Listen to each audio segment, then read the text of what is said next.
বিক্রি বা সেলস এই শব্দটা শুনলেই কেমন যেন একটা অস্বস্তি হয়, তাই না? মনে হয় কেউ হয়তো জোর করে কিছু একটা ঘষিয়ে দেওয়ার চেষ্টা করছে। কিন্তু ব্যাপারটা যদি ঠিক তার উল্টো হয়। আজকের আলোচনায় আমরা দেখব সেলস আসলে কোনো চাপাচাপির ব্যাপার না, বরং এটা একটা দারুণ স্কিল, একটা শিল্প। তো প্রশ্নটা তাহলে এটাই দাঁড়ায়, সেলস মানেই কি জোর করে কিছু গছিয়ে দেওয়া? মানে একজন সেলসম্যানের কাজ কি শুধু অপ্রয়োজনীয় জিনিসপত্র মানুষকে কিনতে বাধ্য করা? চলুন এই পুরনো ধারণাটাকেই আজ একটু ভেঙে দেখি। উত্তরটা হলো একদমই না। বিক্রির আসল মানে হলো সাহায্য করা। ব্যাপারটা খুব সহজ। একজনের একটা সমস্যা আছে আর আরেকজনের কাছে তার সমাধান আছে। এই সমাধানটা সেই মানুষটার কাছে পৌঁছে দেওয়াই হলো সেলস। সোজা কথায় এটা এক ধরনের সাহায্য। আচ্ছা, তাহলে চলুন মূল আলোচনায় ঢোকা যাক। যে কোনো সফল সেলের প্রথম ধাপটাই কিন্তু প্রস্তুতি। মানে কাস্টমারের সাথে কথা বলার অনেক আগেই কিন্তু আসল কাজটা শুরু হয়ে যায়। বলা যেতে পারে খেলার অর্ধেকটা এখানেই জিতে নিতে হয়। এই প্রস্তুতির জন্য তিনটা জিনিস সবচেয়ে জরুরি। প্রথমত, যে প্রোডাক্ট বা সার্ভিসটা বিক্রি করা হচ্ছে সেটাকে একেবারে ভেতর থেকে জানতে হবে।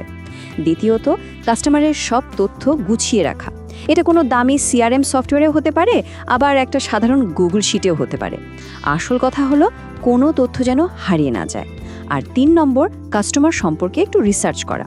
মানে তার সাথে কথা বলার মতো, একটা কানেকশন তৈরি করার মতো কিছু একটা খুঁজে বের করা। আচ্ছা, যখন কোনো পোটেনশিয়াল কাস্টমার বা লিড আগ্রহ দেখায়, তখন কত দ্রুত রেসপন্স করা হচ্ছে সেটা যে কতটা জরুরি তা কল্পনার বাইরে। সেলসের দুনিয়ায় একটা কথা আছে, ৫ মিনিটের নিয়ম, আর এটা কিন্তু পুরো খেলার মোড় ঘুরিয়ে দিতে পারে। এই স্লাইডটা দেখুন, কি অবিশ্বাস্য ব্যাপার। ডেটা বলছে যদি ৫ মিনিটের মধ্যে একজন লিডের সাথে যোগাযোগ করা যায়, তাহলে সেলস ক্লোজ করার সম্ভাবনা প্রায় ৪০০% বেড়ে যায়। ৪০০%? ভাবা যায়? তার মানে সময়টাই এখানে সবচেয়ে বড় ফ্যাক্টর। এরপর আসে প্রফেশনালিজমের কিছু ছোট কিন্তু খুব জরুরি সিগন্যাল। যেমন ভিডিও কলে পরিষ্কার আলো, পেছনে একটা গোছানো ব্যাকগ্রাউন্ড আর ক্লিয়ার অডিও। এই জিনিসগুলো মুখে কিছু না বলেও বিশ্বাস তৈরি করে। আর সবচেয়ে বড় কথা হলো, বিক্রেতা হিসেবে নয়, একজন কনসালটেন্ট বা পরামর্শদাতা হিসেবে নিজেকে প্রেজেন্ট করা, যে কিনা সাহায্য করতে এসেছে। তো প্রস্তুতি পর্ব শেষ, এবার আসা যাক আসল পারফরমেন্সে, মানে কাস্টমারের সাথে সরাসরি কথা বলা। আর এই কলটাকে সুন্দরভাবে এগিয়ে নিয়ে যাওয়ার জন্য একটা সহজ কিন্তু খুবই পাওয়ারফুল ফর্মুলা আছে। এই ফর্মুলাটার নাম PPPA। প্রথম পি হলো প্রুফ বা প্রমাণ, মানে এটা দেখানো যে কাস্টমারের সমস্যাটা আসলেই বোঝা যাচ্ছে। দ্বিতীয় পি হলো প্রমিস বা প্রতিশ্রুতি, মানে তাকে বলা যে এই সমস্যার একটা দারুণ সমাধান দেয়া সম্ভব। এরপর আসে প্ল্যান বা পরিকল্পনা, কিভাবে সেই সমাধানটা দেয়া হবে তার একটা পরিষ্কার ধারণা দেয়া। আর শেষে এ হলো আস্ক বা জিজ্ঞাসা, মানে স্পষ্টভাবে দাম এবং পরের স্টেপগুলো কি হবে তা জানতে চাওয়া। এখানে একটা জরুরি কথা মনে রাখতে হবে, নিজের প্রোডাক্টের ফিচার নিয়ে লম্বা লেকচার দেওয়ার কোনো মানে হয় না। তার চেয়ে অনেক বেশি জরুরি হলো কাস্টমারের সমস্যা নিয়ে কথা বলা।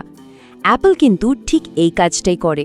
তারা তাদের ফোনের টেকনিক্যাল ডিটেলস নিয়ে বেশি কথা বলে না, বরং বলে এটা কিভাবে জীবনকে সহজ করে তুলবে।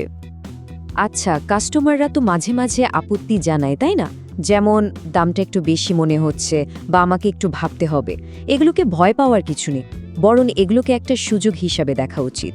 যখন কেউ বলে দাম বেশি, তখন পাল্টা প্রশ্ন করা যেতে পারে, ঠিক কোন কারণে দামটা বেশি মনে হচ্ছে?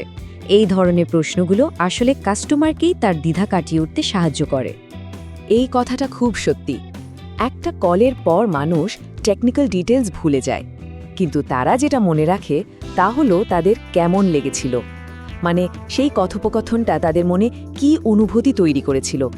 তাই একটা পজিটিভ, ভরসামন্দ কানেকশন তৈরি করাটা যে কোনো ফ্যাক্টস বা ফিগারের চেয়ে অনেক বেশি জরুরি। এবং এবার আমরা চলে এসেছি আমাদের আলোচনার শেষ পর্বে, ফলো থ্রু। কল তো শেষ হলো, কিন্তু আসল কাজটা হয়তো এখান থেকেই শুরু। বেশিরভাগ সেল কিন্তু এখানেই হারিয়ে যায়, কারণ ঠিকঠাক ফলো আপ করা হয় না। একটা হতে পারে কে হ্যাঁতে পরিণত করার আসল শিল্পটা এখানেই। এই টাইমলাইনটা দেখুন, একটা ডিল ফাইনাল করতে গড়ে প্রায় 22 দিনে 11 বার যোগাযোগ করতে হয়। ভাবুন একবার, প্রথম দিনের ইমেলের পর তৃতীয় দিন, পঞ্চম দিন এভাবে চলতেই থাকে। ব্যাপারটা হয়তো দীর্ঘ আর কঠিন মনে হতে পারে, কিন্তু এটাই বাস্তবতা। লেগে থাকাই এখানে সাফল্যের আসল চাবিকাঠি। সুতরাং আসল কথাটা হলো the money is in the follow up. মানে আসল উপার্জনটা কিন্তু এই ফলো আপের মধ্যেই লুকিয়ে আছে। ক্রমাগত কিন্তু সাহায্য করার মনোভাব নিয়ে যোগাযোগ চালিয়ে গেলেই শেষ পর্যন্ত ডিলটা ক্লোজ হয়। তো পুরো আলোচনাটাকে যদি আমরা একটা বড় ছবির মধ্যে দেখি, তাহলে সেলসের দুটো মূল সত্যি বেরিয়ে আসে। বলা যায় এটাই সেলস মাস্টারি বা পারদর্শিতার মূল ভিত্তি। এই দুটো সত্যি কি? একদিকে সেলস হলো একটা নাম্বারস গেম বা সংখ্যার খেলা, মানে যথেষ্ট পরিমাণে চেষ্টা করে যেতে হবে, কারণ প্রত্যাখ্যান বা না শোনাটা এই খেলারই একটা অংশ। আর অন্যদিকে সেলস হলো একটা রিলেশনশিপ গেম বা সম্পর্কের খেলা, মানে আজকে যে না বলছে সেও আগামী 20 বছরের জন্য একজন সম্ভাব্য পার্টনার হতে পারে। এই দুটো চিন্তার মধ্যে ভারসাম্য রাখাই হলো আসল কৌশল। তাহলে সবশেষে প্রশ্নটা কিন্তু এটাই, বিক্রিকে শুধু একটা কাজ হিসেবে না দেখে যদি এটাকে অন্যদের সাহায্য করার একটা সুযোগ হিসেবে দেখা যায়, তাহলে প্রশ্নটা দাঁড়ায়, আজ কাকে সাহায্য করা যায়?